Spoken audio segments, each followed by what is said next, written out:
ये हमारा विभाजन का सूत्र यानी सेक्शन फार्मूला है। अगर हमारे पास कोई दो बिंदु जैसे ए और बी दिया है, इसको जोड़ने वाले रेखाखंड ए बी को अगर कोई बिंदु ऐसा है जो m1 अनुपात m2 के अनुपात में आंतरिक रूप से विभाजित करता है, तो उस बिंदु यानी P के निर्देशांक जो होंगे वो m1x2 प्लस m2x1 अपान m1 प्लस m2, ये x वाला हो जाएगा यानी हमारा भुज, और y वाला क्या हो जाएगा हमारा m1y2 प्लस m2y1 प्लस अपान m1 प्लस m2। अब इधर देखिए, जैसे मान लीजिए हमारे पास एक रेखा है, यहाँ पर हमारा बिंदु A है जिसके निर्देशांक x1 y1 है, और यहाँ पर बिंदु B है जिसके निर्देशांक x2 y2 है। अब यहाँ पर कोई बिंदु P है जिसके निर्देशांक xy हैं, और ये बिंदु P A B को m1 अनुपात m2 में बांटता है, यानी कि यहाँ से इस बिंदु से इस बिंदु तक कितना है m1 है, और इस बिंदु से इस बिंदु तक क्या है m2 है। तो इस बिंदु यानी P के निर्देशांक हम कैसे ज्ञात करेंगे? P के निर्देशांक जो होंगे वो ये होंगे, P का जो भुज होगा वो m1x2 प्लस m2x1 अपान m1 प्लस m2 होगा, और जो कोट होगा यानी y का जो वैल्यू होगा वो m1y2 प्लस m2y1 अपान m1 प्लस m2 होगा। इस फार्मूले को कहते हैं विभाजन का फार्मूला। तो चलिए इस पे हम कुछ क्वेश्चन करते हैं। हेलो दोस्तों, welcome to my YouTube channel Surya classes. मैं हूं आशुतोष और मैं पढ़ाता हूं मैथ। तो आज का हमारा ये जो फर्स्ट क्वेश्चन है, इंपॉर्टेंट क्वेश्चन है, ये मान के चलिए कि बोर्ड में एक क्वेश्चन, इन 3 क्वेश्चन में से एक क्वेश्चन तो बिल्कुल आएगा। उस बिंदु के निर्देशांक ज्ञात कीजिए। पहला जो हमारा क्वेश्चन है, उस बिंदु के निर्देशांक ज्ञात कीजिए जो बिंदुओं -1 7 और 4 3 को मिलाने वाले रेखाखंड को 2:3 के अनुपात में विभाजित करता है। अब मान लीजिए कि ये हमारे पास एक रेखा है, यहाँ पर एक बिंदु ए है, -1 और 7 इसके निर्देशांक हैं, और यहाँ पर हमारा कोई बिंदु बी है जिसके निर्देशांक 4 3 है। ठीक, अब इस पे कहीं पर एक बिंदु पी है जिसके निर्देशांक x, y हैं, और ये बिंदु पी ए बी को यानी इसको और इसको मिलाने वाले रेखाखंड को 2:3 में विभाजित करता है, यानी 2 इधर है हिस्सा और 3 हिस्सा इधर है। ठीक है, तो मान लेते हैं, माना बिंदु पी एक्स वाई ए -1 7 बी 4 3 को 2:3 में बांटता है। तो ये जो P के निर्देशांक होंगे एक्स वाई इक्वल टू क्या हो जाएगा, m1 x2 plus m2 x1 अपान m1 प्लस m2, सॉरी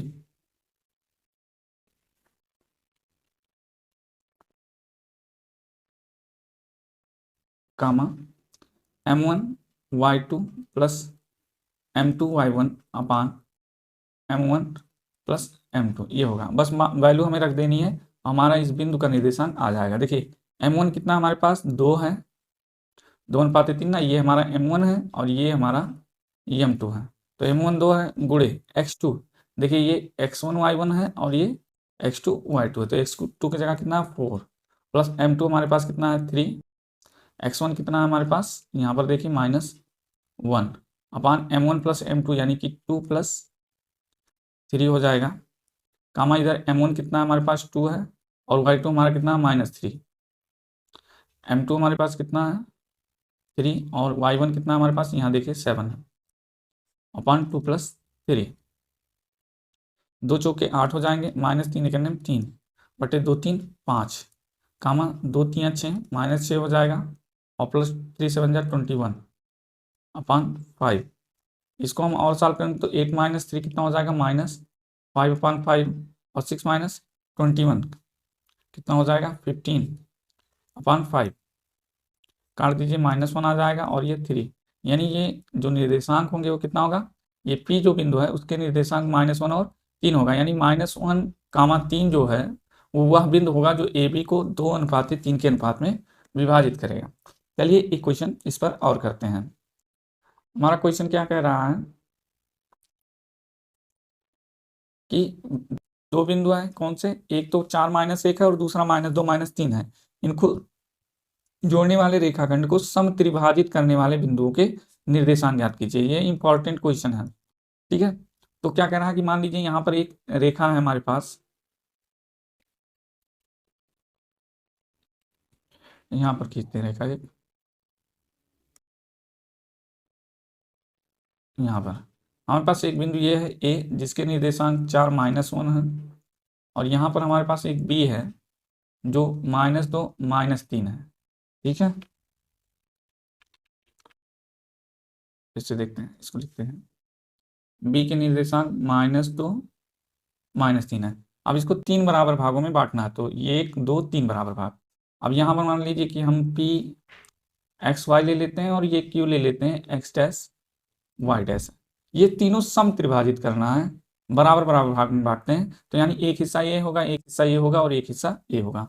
ये तीनों के हिस्से क्या होंगे, बराबर होंगे। हमने यहाँ एक लिया है, आप एक्स एक्स मान सकते हैं, वाई वाई कुछ भी ले सकते हैं, लेकिन ये तीनों क्या होंगे, बराबर होंगे। अब देखिए, मान लेते हैं, माना पी एक्स वाई तथा Q X dash Y dash A B को सम त्रिभाजित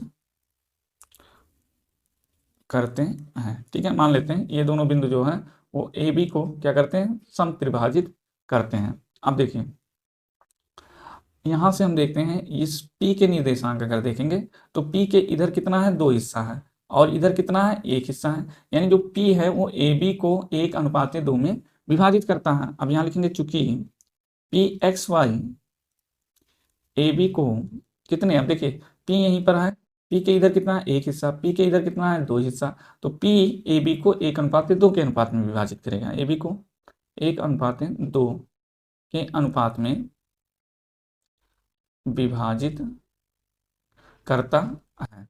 इसलिए जो पी एक्स वाई होगा, अभी अभी हमने फार्मूला क्या पढ़ा है, m1x2 प्लस m2x1 अपान m1 प्लस m2 और m1y2 प्लस m2y1 अपान m1 प्लस m2, ये होता है। तो P के लिए, इसके लिए यहाँ पर देखिए ये हमारा x1 y1 होगा, x1 y1, और ये हमारा x2 y2 होगा, और ये हमारा m1 हो गया और ये हमारा m2 हो गया।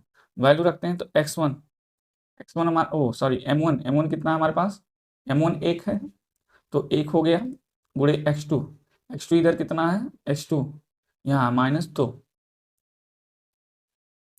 और प्लस m2 हमारे पास यहाँ कितना है, 2 है, x1 कितना है 4 और बटे 1 + 2 हो जाएगा।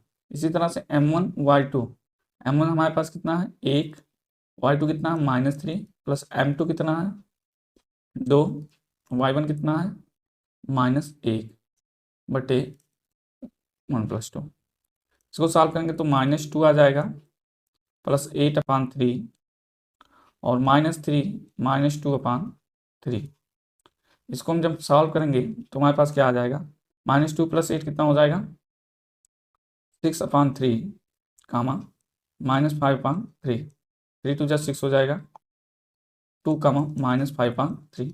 अब देखिए ये P के निर्देशांक कितने आ गए हमारे, 2 -5/3। अब देखिए हमें Q का निकालना है, तो क्योंकि Q क्या कर रहा है, Q x dash Y dash A B को, अब देखिए अगर Q की बात करें तो Q के इधर 1 हिस्सा है और Q के इधर कितना हिस्सा है, 2 हिस्सा है।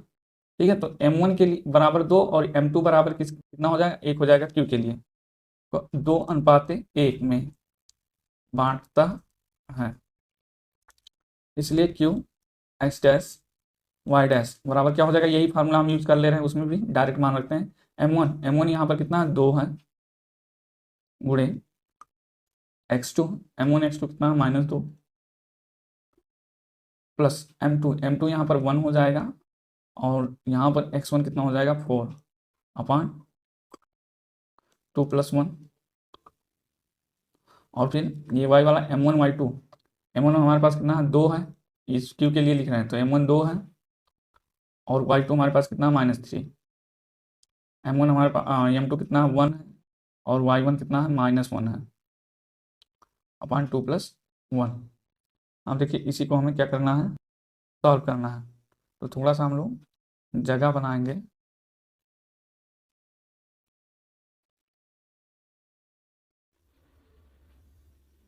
तो हम Q x dash Y dash की वैल्यू लिख रहे थे, 2 2 जा -4 हो गया प्लस 1 4 जा 4 अपान 3 2 3 जा -6 1 4 जा m2 और y1, m2 1 है, y1 -1 है, तो 1 और -1 यहाँ है, 1 -1 है तो -1 हो जाएगा अपान 3। 4 - 4 0 हो जाएगा और 6 7 -7 अपान 3। तो Q की वैल्यू कितनी आ गई, इतनी, और P की वैल्यू हमारी कितनी आई है, 2, -5/3। तो यही दो बिंदु ऐसे होंगे, 2, -5/3 और 0, -7/3, जो AB को कितने में 1:2 यानी कि समत्रिभाजित करेंगे। एक हिस्सा ये होगा, एक हिस्सा ये और एक ये दो बिंदु AB को 3 बराबर भागों में बांटेंगे।